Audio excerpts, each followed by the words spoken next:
कि रोटी मैदे में काफ़ी जगह लेती है और उससे आप खाना एक हद से ज़्यादा नहीं खाते। तो रोटी खाना एक हेल्दी चीज़ है। ग़िज़ा में तेल का इस्तेमाल करना, अगर उसको बहुत ज़्यादा तेल का इस्तेमाल किया जाए तो अनहेल्दी है, क्योंकि तेल जो है वो फैट है, चिकनाई है और उसकी वजह से वज़न लाज़मी तौर पे जो है वो बढ़ता है। तो चिकनाई को कम इस्तेमाल करना चाहिए, फ्राइड फूड जो है उनको कम इस्तेमाल करना चाहिए।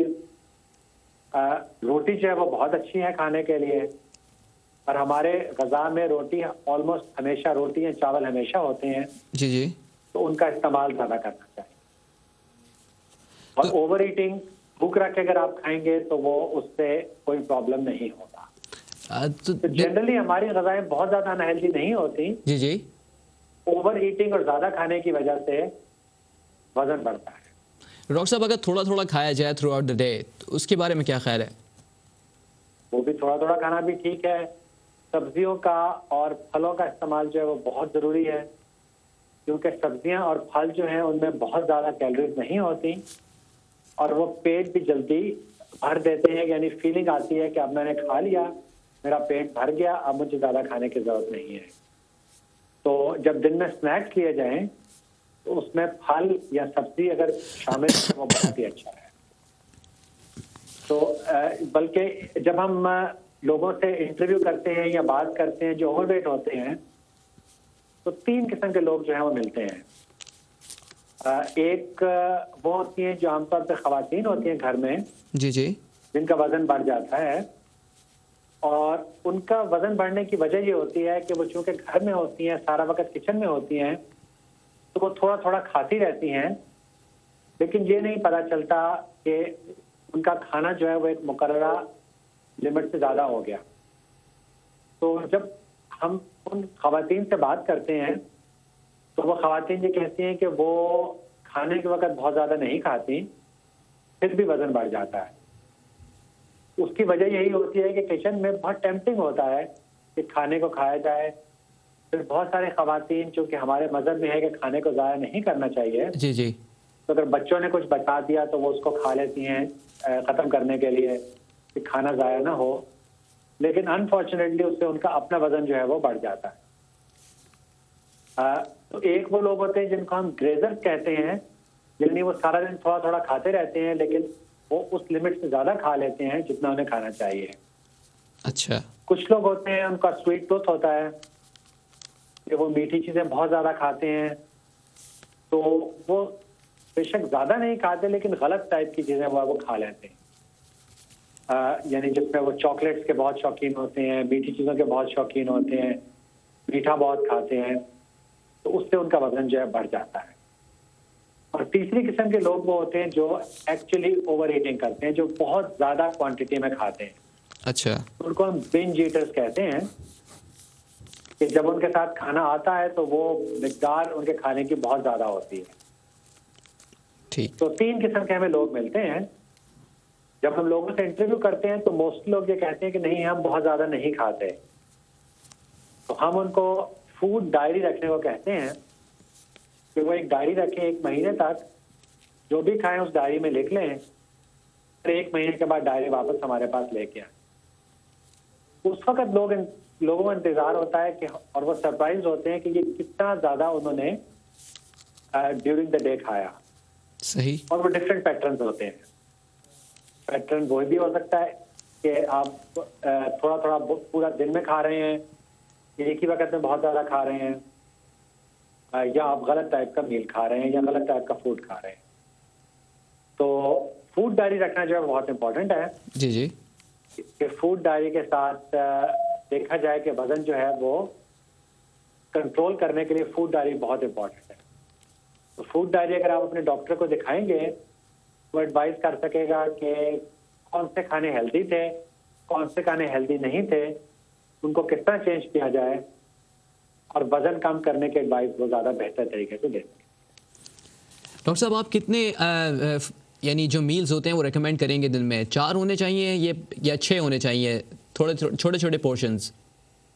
तरह ये तो बहुत ज़्यादा कल्चरल डिपेंड करता है अगर आप कुछ मुल्कों में जाएं तो उनका ब्रेकफास्ट बहुत हैवी होता है और फिर रात का मील जो है वो हैवी करते हैं और ठीक। दिन में सिर्फ वो एक आधा स्नैक लेते हैं। कुछ लोग जो होते हैं जो कि वर्किंग लाइफ में होते हैं, वो चलते फिरते खाते पीते रहते हैं, वो दिन में 3-4 स्नैक्स करते हैं। हम लोग कल्चरली जो है वो 3 खाने खाते हैं, सुबह का नाश्ता, दोपहर का खाना और रात का खाना। जी जी। लेकिन हम में से भी बहुत लोग अपने काम की वजह से दोपहर के खाने में सिर्फ स्नैक्स खा लेते हैं। जी जी। तो किसी किस्म का भी पैटर्न गलत नहीं है, एज लॉन्ग एज सही हेल्दी डाइट खाई जाए और जो भी खाना खाया जाए वो बैलेंस्ड हो और ओवर ईटिंग ना की जाए। तो ये हर एक के इंडिविजुअल सर्कमस्टांसेस पे और लाइफस्टाइल पे डिपेंड करता है। ठीक है। लेकिन जो हमारा कल्चरल पैटर्न है 3 खानों का, सुबह का नाश्ता, दोपहर का खाना और रात का खाना, जी जी। वो गलत नहीं है। अच्छा। लेकिन ओवर ईटिंग नहीं करनी चाहिए और भूख रख के खाना चाहिए। सही। तो डॉक्टर साहब, जो हमारे खाने जो होते हैं तले हुए, ये किस तरीके से फ़ैट बनने में जो है वो मदद देते हैं? यानी कि जब हम खाते हैं उबली हुई अशिया या जैसे सैलड्स खा ली, तो ये फ़ैट बनने के अंदर करामत तो नहीं होती है, मगर जैसे हम लोग ये समोसे पकौड़े जैसे आपने बताया, अगर हम इसका इस्तेमाल रखते हैं तो क्या ये जो तेल होता है ये सिर्फ डायरेक्ट फ़ैट बन के मैदे के अंदर स्टोर हो जाता है? तला पकौड़े समोसे किसको अच्छे नहीं लगते? बात तो ठीक हम ही सब आपने। जो है वो खाते हैं और खासतौर पर रमजान में तो बहुत मजा आता है कि जब आपके सामने पकौड़ों जी की जी। प्लेट आए और ताजा गरम गरम समोसे आए। तो फैट जब इनको फ्राई किया जाता है तो उनमें जज़ब हो जाता है जी जी। और वो डायरेक्टली मैदे में जाता है और मैदे से एब्जॉर्ब होता है और बहुत ज्यादा कैलोरीज रिलीज करता है, तो वो मोटापे का बायस बनता है। ठीक। कोई भी चीज मॉडरेशन में ठीक होती है। जब समोसे पकौड़े हैं तो हमें से कोई भी उसको इनकार नहीं कर सकता, बिल्कुल। लेकिन बजाय 10 इकट्ठे खाने के 1 या 2 पकौड़े या समोसे खाना जो है वो ठीक होता है। सही। तो पकौड़ों या समोसों को पेट भरने के लिए इस्तेमाल नहीं करना चाहिए, उनको सिर्फ स्नैक्स के लिए इस्तेमाल करना चाहिए। ठीक। और फ्राइड फूड में जो फैट जज्ब हो जाता है वही फैट जिस्म में जाके बहुत ज्यादा कैलोरीज रिलीज करता है और तमाम कैलोरीज जिस्म के फैट स्टोर में जाके बैठ जाती हैं। लिवर उनको कन्वर्ट करता है फैट में और फैट वो सारे जिस्म के अंदर जाके डिपॉजिट हो जाता है। तो ये दिल की बीमारियां बनने का भी फिर बायस होगा? बिल्कुल। ये दिल की जो आर्टरीज होती हैं, जो कॉर्नरी आर्टरीज होती हैं, उनको नैरो करता है और यही वजह है कि दिल के दौरे का चांस जो है वो बहुत बढ़ जाता है। आप देखें कि जितने लोगों को दिल का दौरा पड़ता है उनमें मोस्टली लोग ओवरवेट होते हैं। जी जी। अनलेस किसी में टेंडेंसी हो हाई कोलेस्ट्रॉल की, जो कि एक अलहदा से बीमारी है, लेकिन दिल के दौरे में मोटापा एक बहुत बड़ा रोल अदा करता है। और अगर एक्सरसाइज की जाएगी तो दिल की आर्टरीज भी खुली रहेंगी। जब मैं पाकिस्तान जाता हूं तो मुझे नजर आता है कि बहुत यंग लोगों को दिल का दौरा पड़ रहा है। जी जी। यहाँ पे वेस्टर्न सोसाइटीज में जब दिल का दौरा पड़ता है या जिसको हम एमआई कहते हैं, जी जी। वो 50s में 60s में जाके नजर आता है। ठीक। लेकिन अनफॉर्चुनेटली जब मैं वापस पाकिस्तान जाता हूँ तो नजर आता है कि लोगों को 30s में दिल का दौरा पड़ रहा है। तो वो चीज जो है वो इतनी ठीक नहीं है, लेकिन उसमें वेट का और लैक ऑफ एक्सरसाइज का बहुत ताल्लुक है। तो इन 2 चीजों को कंट्रोल करना, अवेयरनेस क्रिएट करनी कि इस चीज की वजह से बाकी हेल्थ पे भी फर्क पड़ रहा है, तो बहुत जरूरी है। अब किसी शख्स को 30 साल की उम्र में दिल के दौरा पड़ जाए, उसकी शिकायत हो जाए, तो आप देखें कि वो शख्स अपनी प्राइम लाइफ में है, जो सोसाइटी में कंट्रीब्यूट कर सकता है, वो अपने फैमिली का ब्रेड अर्नर है, लेकिन आप उसको उस दिल के दौरे की वजह से सिस्टम में से निकल जाता है। ना वो सही तरीके से काम कर सकता है, ना वो उस तरीके से ब्रेड अर्न कर सकता है अपनी फैमिली के लिए जिसकी उसको रिक्वायरमेंट है। और दिल का दौरा हमारी वर्किंग क्लास को नहीं पड़ता क्योंकि वो लोग एक्सरसाइज कर रहे होते हैं। जो लोग ऑफिस में काम करते हैं, जिनका लाइफस्टाइल कुर्सी पे बैठ के कंप्यूटर के सामने काम करना है और एक्सरसाइज नहीं है, और अनफॉर्चुनेटली सिगरेट नोशी भी बहुत सारे लोग करते हैं। जी जी, इसकी वजह से दिल के दौरे पड़ने की शिकायत बहुत बढ़ जाती है। सही। डॉक्टर साहब, हमारे यहाँ तो कल्चर के अंदर एक मिसकंसेप्शन भी है कि एक्सरसाइज तो नहीं करनी चाहिए, या हम लोग एक्सरसाइज के ऊपर इतना जोर नहीं देते हैं। आप इस बारे में क्या कहेंगे? तला मेरा नहीं ख्याल कि मिसकंसेप्शन है कि एक्सरसाइज नहीं करनी चाहिए। मोटिवेशन नहीं है एक्सरसाइज करने की। अच्छा। जब यूके में हम होते हैं तो यूके में तो आपको नजर आ जाता है जी जी कि जहाँ पे एक्सरसाइज के लिए आपके बागात बने हुए हैं, फुटपाथ हैं जिस पे आप चल सकते हैं, जिस पे आप चल के दौड़ लगा सकते हैं, बहुत सारे पार्क्स बने हुए हैं। लेकिन अनफॉर्चुनेटली पाकिस्तान में जब मैं जाता हूँ तो ये चीज़ें नज़र नहीं आती। तो जब ये चीज़ें नहीं हैं, लोगों के पास एक्सेस नहीं है इन चीज़ों की, तो वो फिर एक्सरसाइज नहीं करते। वहाँ पे आप सड़क पे निकलेंगे, सड़क के साथ फुटपाथ नहीं बने हुए, बागात नहीं है, तो एक्सरसाइज करने की वहाँ पे अपॉर्चुनिटीज नहीं है।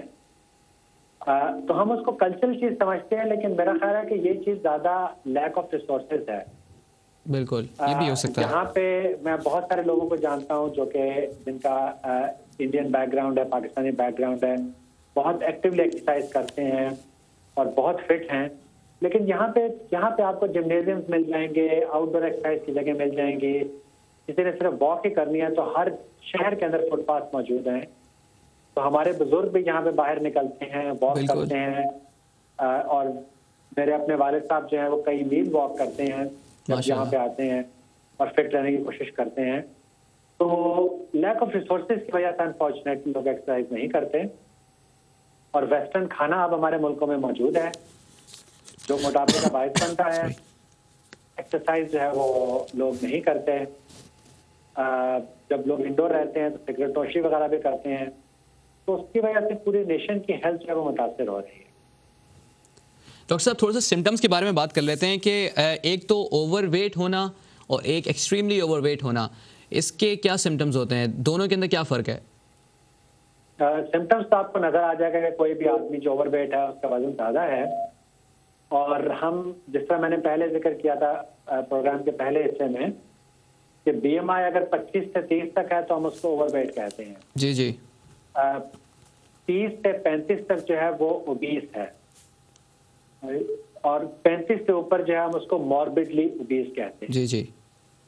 जब वो 45 से ऊपर चला जाता है तो हम उसको सुपर ओबीस कहते हैं, क्योंकि उनमें तमाम में बीमारियां और उनके सिम्टम्स जो हैं वो डिफरेंट होते हैं। जब BMI 35 से ऊपर जाता है तो ये तमाम चीज़ें नजर आना शुरू हो जाती हैं कि डायबिटीज डायग्नोज होती है, हाइपरटेंशन हो जाती है या ब्लड प्रेशर बढ़ जाता है, डिप्रेशन शुरू हो जाती है, जॉइंट की बीमारियां शुरू हो जाती हैं। 40 से ऊपर जाके ये तमाम चीज़ें मजीद सीवियर हो जाती हैं। उसमें फिर मोटापे के और इवल्स नजर आना शुरू हो जाते हैं कि दिल की प्रॉब्लम शुरू हो जाती है, इंसान एक्सरसाइज नहीं कर सकता क्योंकि उसका सांस फूल जाता है, लोग रात को खराटे लेने लग जाते हैं बहुत ज़्यादा। कई लोग जो हैं वो रात को सोते हुए उठ जाते हैं क्योंकि वो सांस नहीं ले सकते, तो वजन की वजह से उनको बिल्कुल लेट के नहीं सो सकते, बैठ के सोना पड़ता है। तो ये तमाम जो सिम्टम्स हैं ये नमूदार होना शुरू हो जाते हैं, बहुत अर्ली नमूदार होना शुरू हो जाते हैं। ठीक। तो आमतौर पे लोग डॉक्टर के पास मोटापे की वजह से नहीं जाते, वो इस वजह से जाते हैं कि उनको या ब्लड प्रेशर की शिकायत होती है या डायबिटीज की शिकायत होती है। अच्छा। और बहुत सारे लोग जो हैं वो मोटापा कम करने की तरफ तवज्जो नहीं देते, वो हाइपरटेंशन या डायबिटीज को कंट्रोल करने की तरफ तवज्जो देते हैं। क्योंकि मोटापा या बैकग्राउंड जो प्रॉब्लम है वो तो वहीं पे है।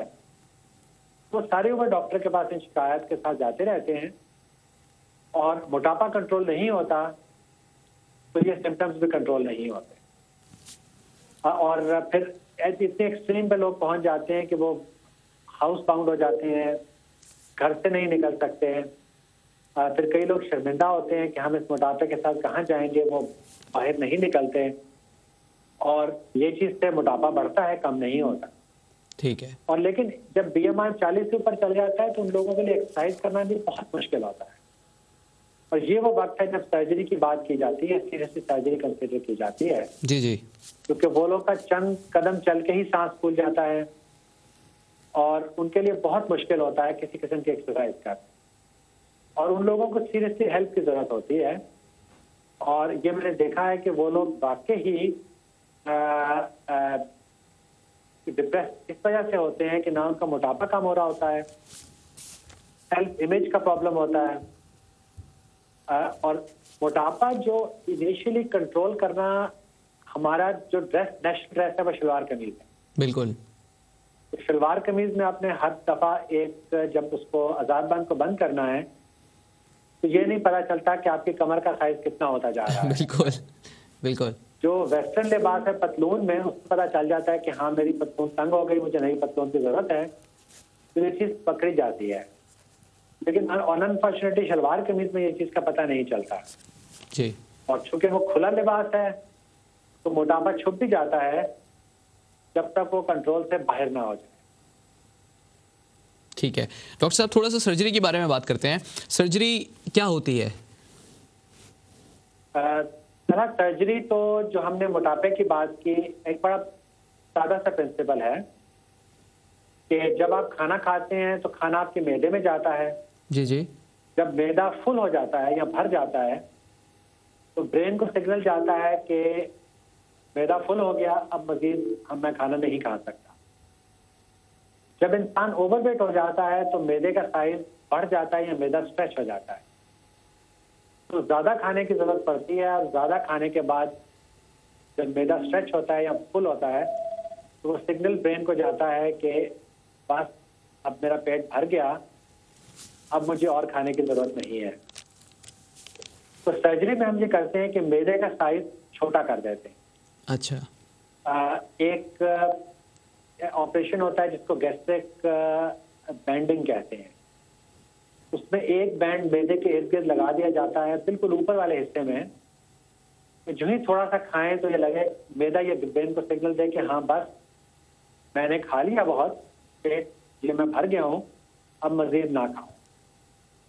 तो एक ऑपरेशन जो होता है उसमें मैदे को छोटा कर दिया जाता है बैंड लगा के। ठीक है। और उस बैंड को बाद में रिलीज भी किया जा सकता है। अच्छा। ये उन लोगों में काम करता है जिनका वजन, जो मॉर्बिडली ओबीस तो हो लेकिन उनका वजन बिल्कुल कंट्रोल से बाहर ना हुआ। ठीक है। ये ऑपरेशन जो है वो की होल के थ्रू किया जाता है और इसकी रिकवरी भी बहुत क्विक रिकवरी है। जब वजन एक खास हद से बाहर निकल जाए तो सिर्फ कम खाना जो है वो से वजन कंट्रोल नहीं होता, तो उसमें हमें फिर बाईपास करना पड़ता है। अच्छा। जो कि एक ज्यादा बड़ा ऑपरेशन है जिसमें मैदे को छोटा भी किया जाता है और एक बाईपास बना दिया जाता है कि खाना स्मॉल इंटेस्टाइन में डायरेक्टली चला जाए और एब्जॉर्ब ना हो। अच्छा।